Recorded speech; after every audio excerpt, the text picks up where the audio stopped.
The communication array crackled with dying energy as Admiral Zethka pressed her four-fingered hand against the emergency beacon.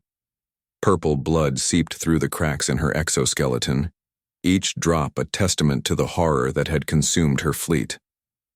"This is Admiral Zethka of the Galactic Defense Corps 7th Fleet," she gasped into the transmitter, her voice barely audible over the screams echoing through the corridors. We are under attack by an unknown force. They came from nowhere. No ships, no technology we can identify, just death." The lights flickered as something massive slammed against the hull. Through the viewport, she could see the twisted remains of her flagship's sister ships, their hulls bent into impossible shapes as if reality itself had been folded. "The humans," she whispered, her compound eyes wide with terror. "We need the humans. Only they might understand what we're facing. Send word to Sol System. Tell them." Another impact. The transmitter sparked and died. In the darkness that followed, something that should not exist began to laugh. Chapter 1. The Call to Arms Captain.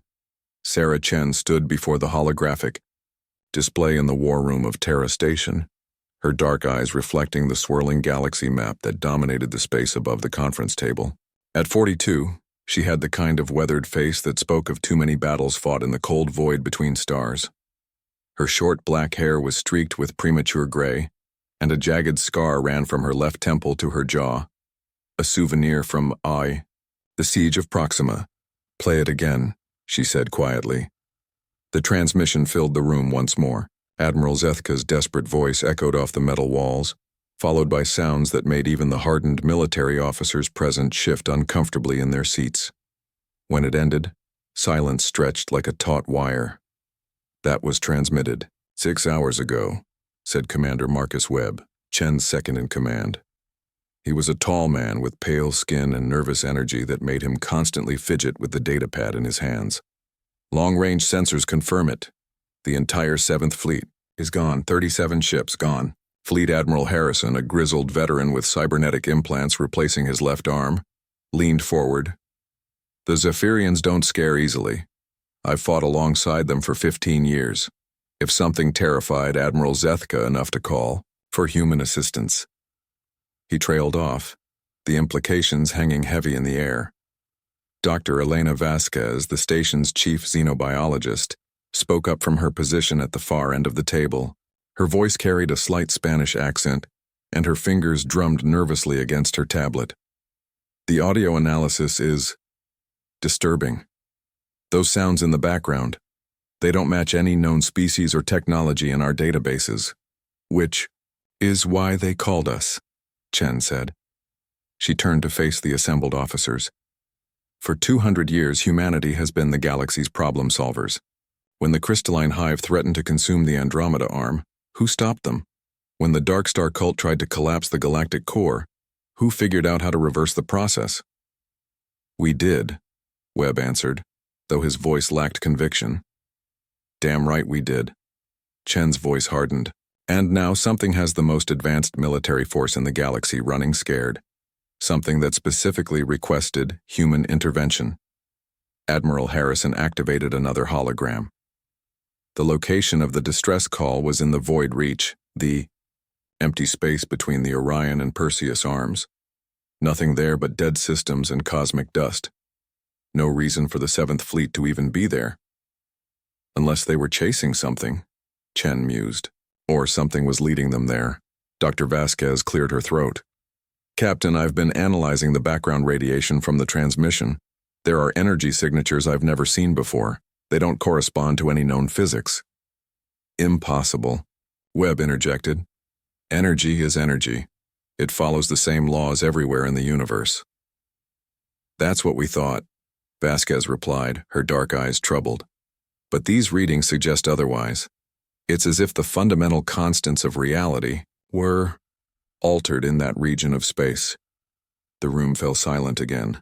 Outside the viewports, Earth hung like a blue jewel against the star-filled void, peaceful and oblivious to the discussion taking place above it. Fleet Admiral Harrison stood slowly. "Captain Chen, I'm authorizing the immediate deployment of Taskim Force Prometheus. You'll take the UES Defiance and whatever ships you deem necessary. Sir, with respect, we don't even know what we're facing, Webb protested. Shouldn't we wait for more intelligence? Commander Webb. Chen turned to face him. In 6 hours, we've lost contact with not just the 7th Fleet, but also the 2 scout ships sent to investigate. Whatever's out there isn't waiting for us to figure it out. She walked to the viewport and stared out at the stars. Besides, that's what humans do. We go where others fear to tread. We solve the unsolvable. And if something out there is rewriting the laws of physics... She smiled grimly. Well, humans have always been good at breaking rules. Admiral Harrison nodded approvingly. How long until you can deploy? Give me 12 hours to assemble the task force and brief my crew, Chen replied. We'll take the Defiance, the destroyer squadron Omega, and the science vessel Aurora. Captain, Dr. Vasquez stood up, her expression determined. I'm coming with you. Chen raised an eyebrow. Doctor, this isn't a research mission. It's likely to be extremely dangerous, which is exactly why you need me. If we're dealing with unknown physics, you'll need someone who understands how to analyze the impossible. Vasquez's jaw set stubbornly.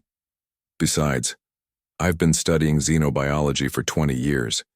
If there's something alive out there doing this, I might be the only one who can figure out what it is. Webb stepped forward. Captain, I have to advise against taking civilian personnel. Dr. Vasquez isn't exactly civilian, Chen interrupted.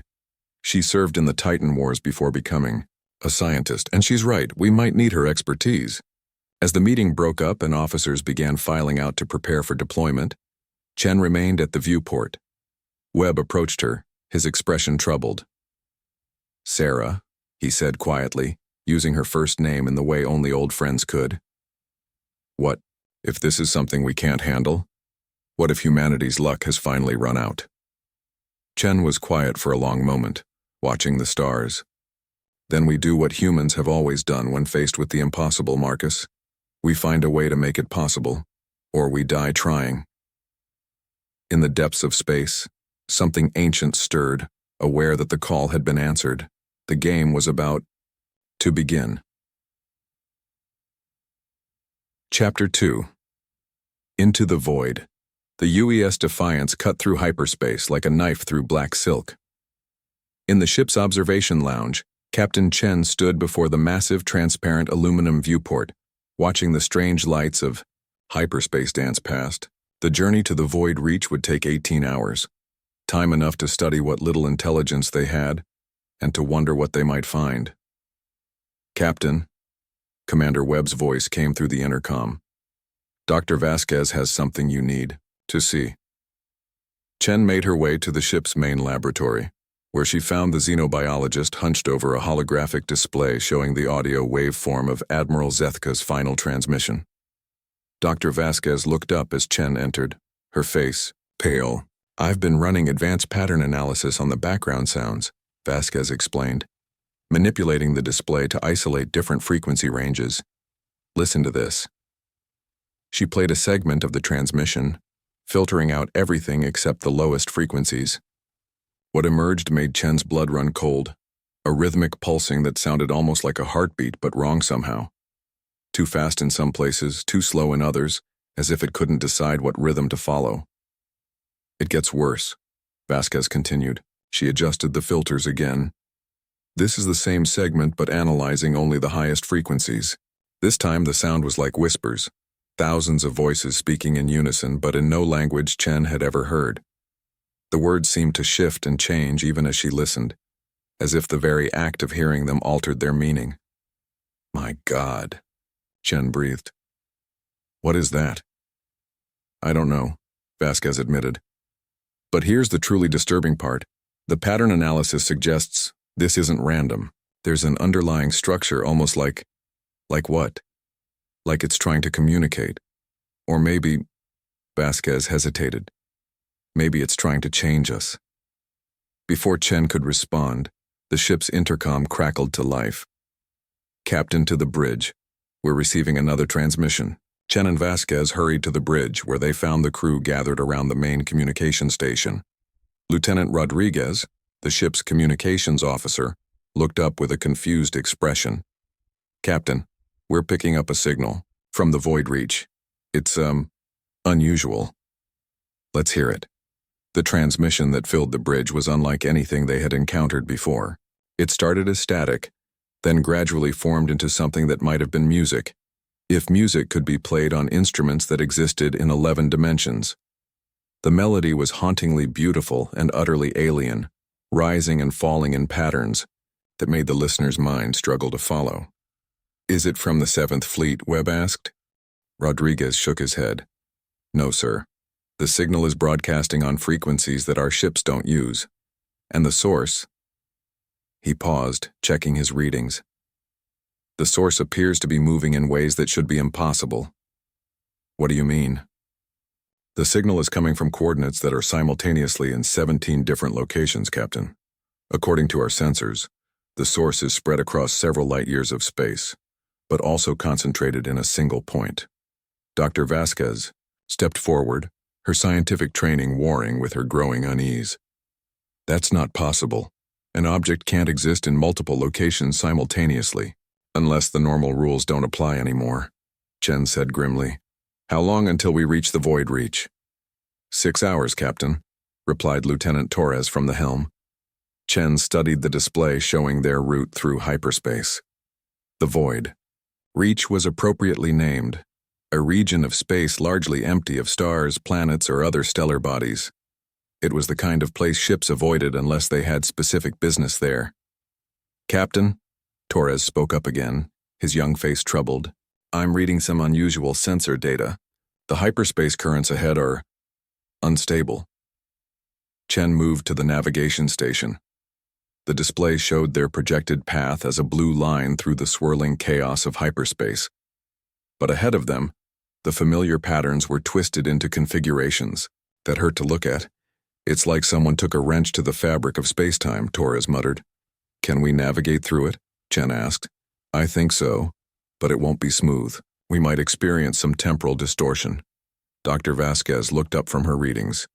"Temporal distortion?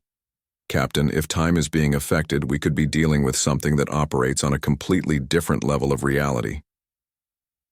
The mysterious transmission continued to play in the background, its alien melody weaving through their conversation like an unwelcome guest.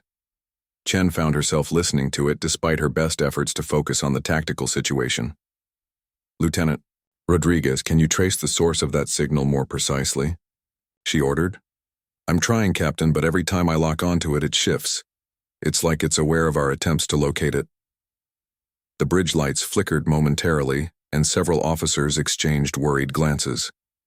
The UES Defiance was one of the most advanced ships in the human fleet, with redundant power systems and shielding that could withstand almost anything the galaxy could throw at it. For the lights to flicker meant something was interfering with their systems in ways that shouldn't be possible. "Engineering report," Chen called out. Chief Engineer Patricia Walsh's voice came through the intercom, tinged with confusion. "Captain, all systems are nominal, but we're getting some strange readings from the quantum field generators. It's like something is watching us." "Watching us how?" "I can't explain it. The quantum fields are responding to an external influence, but there's nothing on our sensors. It's as if reality itself is paying attention to our ship." Chen felt a chill run down her spine.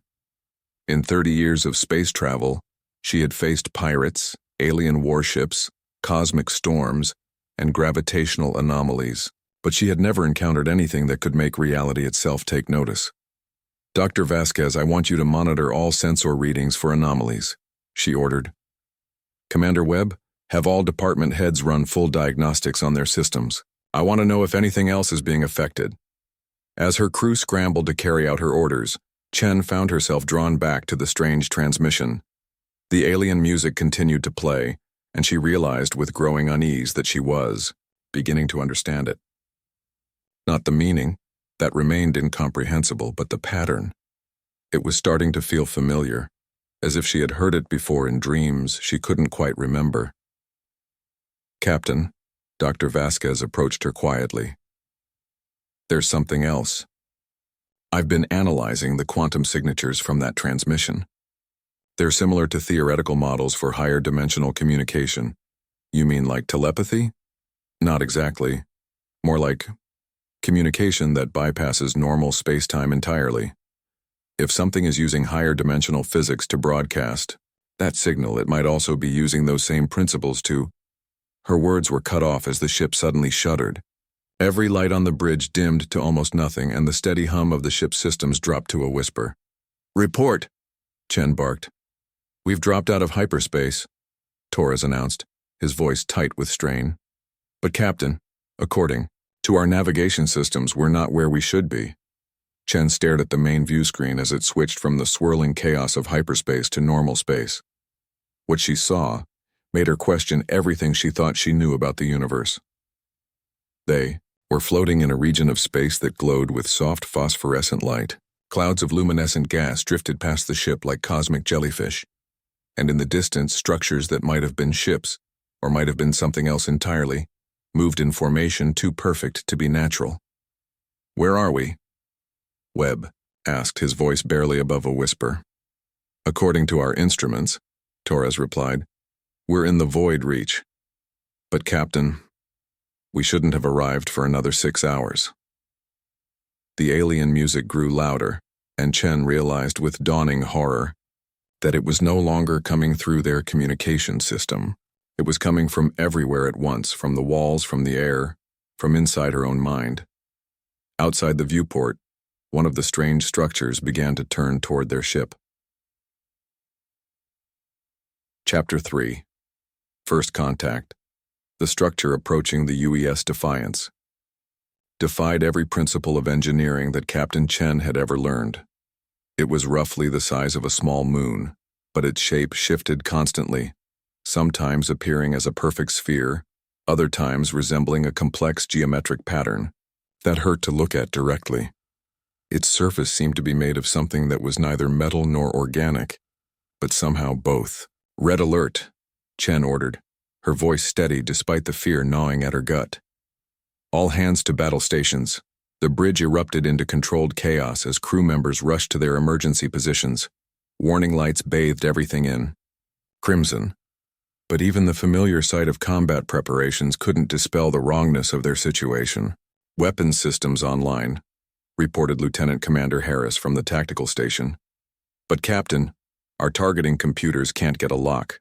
The thing keeps shifting position even though it appears to be motionless." Dr. Vasquez, who had remained on the bridge despite regulations, stared at her tricorder with a mixture of fascination and terror. "The quantum resonance patterns are off the charts. Whatever that thing is, it's not operating according to our physics." "Captain," Communications Officer Rodriguez called out, "the signal's changing.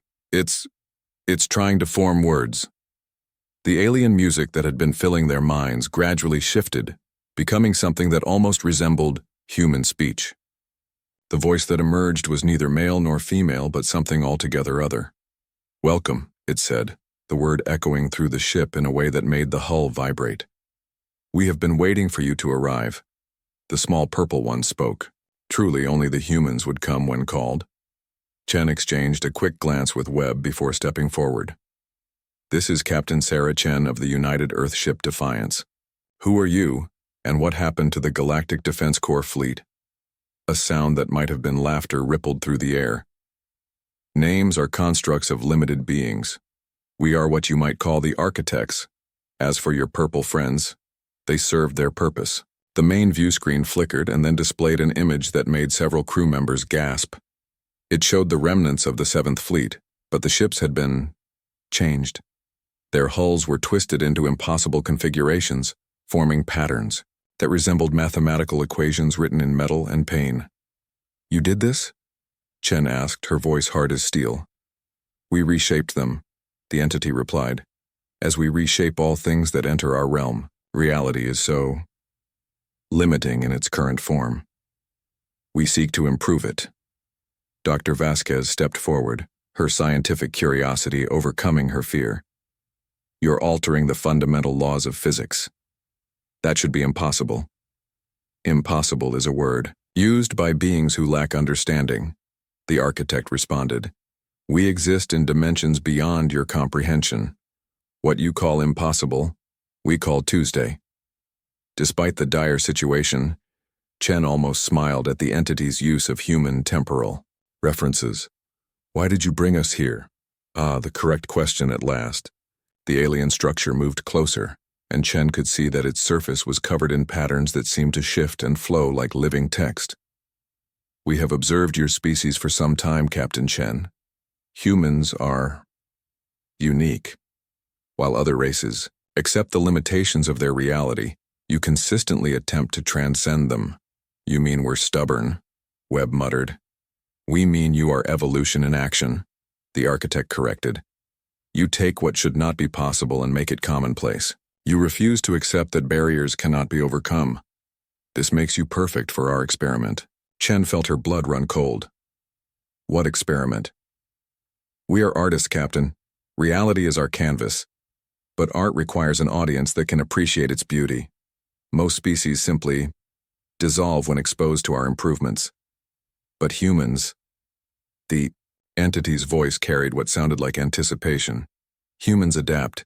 You survive what should kill you and then thrive in conditions that should be impossible. The ship shuddered as waves of energy washed over them. Chen could feel something changing, though she couldn't identify what. The air itself seemed to be becoming more solid, while the metal of the bulkheads began to shimmer like water. Engineering report, she called out. Chief Walsh's voice came through the intercom, but it sounded distorted, as if she were speaking from underwater. Captain, our hull is... It's becoming something else. The molecular structure is shifting, but somehow the ship is still intact. Dr. Vasquez stared at her instruments in amazement. The architect is right. We should be dead. These energy levels should have torn us apart at the atomic level, but instead, she looked up with wonder and terror in her eyes. Instead, we're adapting to them. This is why you called for us specifically, Chen realized. You need test subjects who can survive your experiments. Test subjects is such a crude term, the architect replied. You are participants in the next phase of universal evolution. Through you, we will learn how to reshape reality in ways that can be survived and appreciated. Lieutenant Torres looked up from his navigation console, his face pale. Captain, I'm reading massive gravitational anomalies throughout this region of space. It's like someone is playing with the fundamental forces of the universe. Because someone is, the architect confirmed. Observe. The view screen changed to show a wider view of the space around them. What Chen saw made her question her own sanity. Stars were moving in formation, their nuclear fires burning in colors that shouldn't exist. Planets orbited in patterns that defied gravitational mechanics, and in the distance, what looked like an entire solar system was folded into the shape of a Klein bottle. My God, Webb whispered. You've turned this entire region into some kind of cosmic laboratory, art gallery, the architect corrected. Each piece represents a different approach to improving upon the basic laws of physics. The spiral galaxy that burns cold fire. The star that exists in 17 dimensions simultaneously. The planet where time flows backwards on alternate Tuesdays. Dr. Vasquez was frantically taking readings. Captain, the implications are staggering.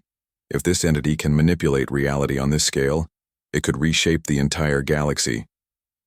That is the plan, the architect confirmed.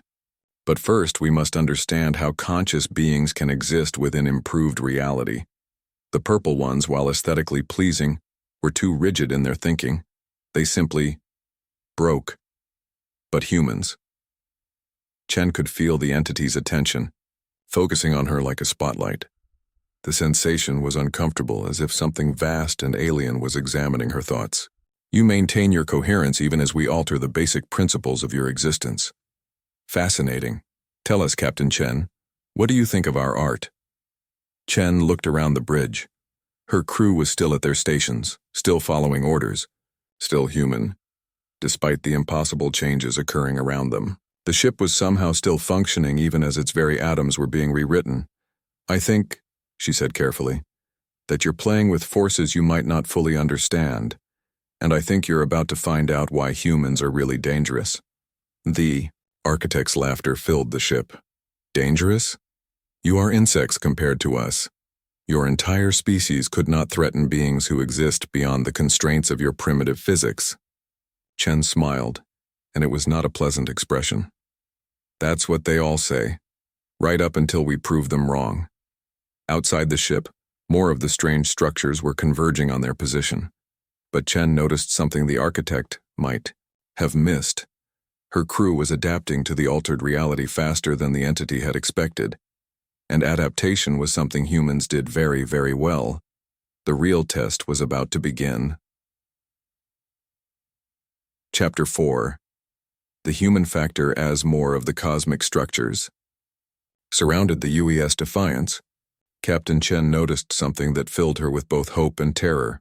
Her crew wasn't just surviving the reality alterations, they were beginning to understand them. Lieutenant Torres looked up from his navigation console with eyes that held flecks of light that hadn't been there before. Captain, I can see the gravitational currents now. They're like rivers of space-time, and I think I know how to navigate them. Dr. Vasquez was staring at her instruments with growing excitement. The quantum field fluctuations are forming. Patterns. It's as if the universe is trying to teach us a new language. This is happening too fast, Webb muttered. But Chen noticed that his voice carried harmonics that resonated with the ship's hull. We shouldn't be adapting this quickly. The architect's presence pressed against their minds. Remarkable. Your species continues to exceed our calculations. Most beings take millennia to show even basic adaptation to improved physics. But you are learning to exist in our reality within hours. Chen felt a strange sensation, as if her consciousness was expanding beyond the confines of her skull. She could sense her crew's thoughts, not reading them exactly, but feeling their emotional resonance. Fear mixed with wonder, terror balanced by curiosity. It's not just that we're adaptable, she realized aloud. We're making the changes ourselves. You're not forcing us to evolve. You're giving us the tools and letting us figure out how to use them.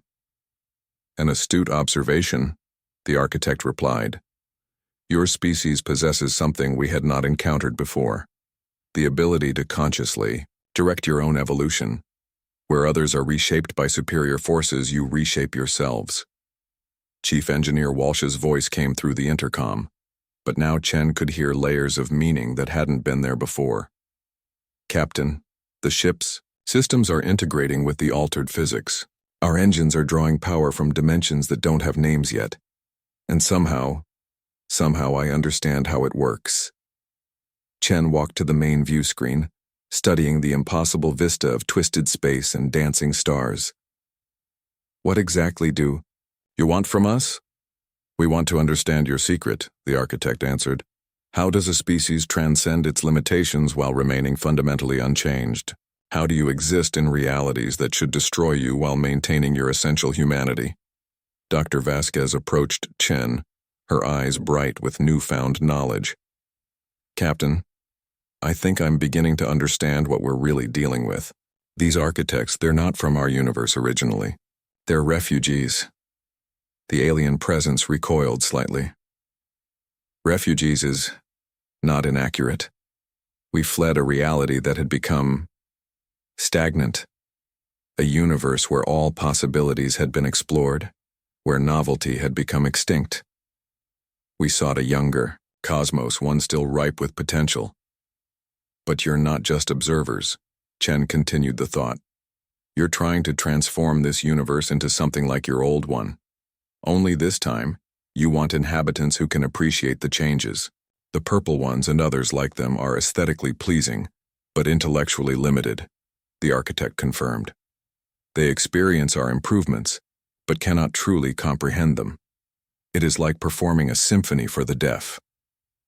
Lieutenant, Commander Harris looked up from the tactical station, and Chen was startled to see that his cybernetic eye was now displaying readouts that scrolled through dimensions she couldn't name. Captain, I'm reading massive energy buildups throughout this region. It's as if they're preparing for something big. The final test, the architect announced. We will demonstrate the full scope of our capabilities. If humanity can survive and thrive in a completely remade reality, then you will serve as the templates for the next phase of galactic evolution. The space around them began to change more dramatically. Chen watched in fascination and horror as nearby stars began to merge and separate like dancers in a cosmic ballet. Planets shed their gravity wells and drifted free, their surfaces rippling, like liquid while somehow maintaining their structural integrity. "This is impossible," Webb breathed. But Chen noticed he was taking detailed notes on a data pad that was somehow recording information in languages that didn't exist 10 minutes ago. "For you, perhaps," Dr. Vasquez said with growing confidence. "But we're not bound by the old rules anymore. Look at what we're becoming." Chen looked around the bridge and realized Vasquez was right. Her crew wasn't just surviving the impossible, they were thriving in it. Torres was now navigating through 11-dimensional space as easily as he had once piloted through normal space-time. Rodriguez was communicating with the ship's computers using harmonics that resonated with the quantum foam itself. But more than that, they were still recognizably human. Still her crew. Still themselves, just more. "You're trying to recruit us," Chen said suddenly. "This isn't a test, it's a job interview." The architect's amusement rippled through the transformed space around them. "Your species' capacity for insight continues to impress. Yes, we offer you a partnership. Help us reshape the galaxy into something worthy of conscious appreciation. In return, humanity will become the inheritors of a perfected universe. And if we refuse, then you return to your limited existence in limited space constrained by physics that barely allow for true wonder. Your choice, Captain Chen." Chen felt the weight of the decision. Around her, the crew looked to her for guidance, but she could sense their thoughts more clearly now. They were torn between the wonder of what they were experiencing and the fear of losing their humanity entirely. "There's something you haven't considered," Chen said finally. "Which is, you assume that survival is our highest priority? That we'll choose enhanced existence over principle?" Chen's voice grew stronger. "But you've been studying the wrong aspects of humanity. Yes, we adapt. Yes, we survive. But most importantly, we choose." She turned to face the view screen directly. "We choose what we become, and we choose who we save." The architect's presence pressed closer. "Explain." "The Galactic Defense Corps called for our help. Our friends are depending on us. You've transformed them into your art pieces, but they're still alive in there somewhere. Before we make any decisions about our future, we're going to save them." "Impossible. They have been completely reshaped. Their molecular structure has been altered, not destroyed," Dr. Vasquez interrupted. "And if we can exist in your improved reality while maintaining our essential selves, then we can help them do the same." Chen smiled, and in that expression was all the stubborn determination that had carried humanity from caves to the stars. "You want to understand what makes humans special? We don't just adapt and survive. We adapt, survive, and then we go back. For everyone else." The architect's confusion was palpable. "You would risk your enhanced existence for beings that no longer exist in any meaningful sense?" "Watch us," Chen said. Around them, the impossible space began to shift again. But this time it wasn't the architect's doing. The human crew of the UES Defiance was learning to reshape reality themselves. The real test was just beginning. Epilogue. The choice. 3 hours later, the UES Defiance floated in normal space alongside 7 rescued ships of the Galactic Defense, Corps 7th Fleet. The vessels showed signs of their ordeal. Hulls that gleamed with properties that defied physics, engines that hummed with energy drawn from folded dimensions, but their crews were alive and, remarkably, still sane. Admiral Zethka materialized on the Defiance's bridge in a shimmer of transported light, her purple exoskeleton now bearing silver markings that pulsed with bioluminescent patterns. The teleportation itself would have been impossible under normal physics, but normal no longer applied to any of them. "Captain Chen," she said, her voice carrying harmonics that resonated with emotions as well as sound. "My people owe you a debt that spans dimensions. How did you do it? How did you convince the architects to restore us?" Chen exchanged glances with her crew. They had all been changed by their experience in the Void Reach. Dr. Vasquez could now perceive quantum mechanics as easily as she once observed cellular structures. Commander Webb's tactical analyses included variables from 17 different dimensional frameworks. Torres could navigate through space-time like it was a three-dimensional map, but they were still human, still themselves. "We didn't convince them to restore you," Chen replied. "We learned to do it ourselves." The truth was more complex than that, but also simpler. When humanity had refused the architect's offer of cosmic partnership in favor of rescue operations, something unprecedented had happened. The entities had been forced to confront a concept they had never encountered, beings who could transcend their limitations while choosing to remain bound by their principles. "The architects," Admiral Zethka asked. "What became of them?" Dr. Vasquez looked up from her readings. "They're still out there, still experimenting with reality. But they're different now. They're trying to understand what they learned from us." Which was, "That evolution isn't just about becoming more powerful," Chen said. "It's about becoming more than you were while staying true to what you are." On the main view screen, the void reach looked almost normal now. The twisted stars had resumed their regular nuclear burning. The impossible geometries had simplified into merely improbable ones, but traces of the architect's work remained, spaces where the laws of physics were more like gentle suggestions, where consciousness could touch reality directly. "Captain," Torres reported from the helm. "We're receiving a transmission from Galactic Command. They want a full report on what happened here." Chen nodded. "Set course for Terra Station, but first..." She opened a channel to the rescued ships. "All vessels, this is Captain Chen. We're heading home, but I want everyone to understand something. What happened to us in the Void Reach, it's not over. We've all been changed. We can do things now that shouldn't be possible." She paused, choosing her words carefully. "But we're still who we chose to be. We're still the people who answer distress calls, who go into the dark places because others can't, who save who we can and mourn who we can't." Admiral Zethka nodded approvingly. "The galaxy will need to know what we've learned here.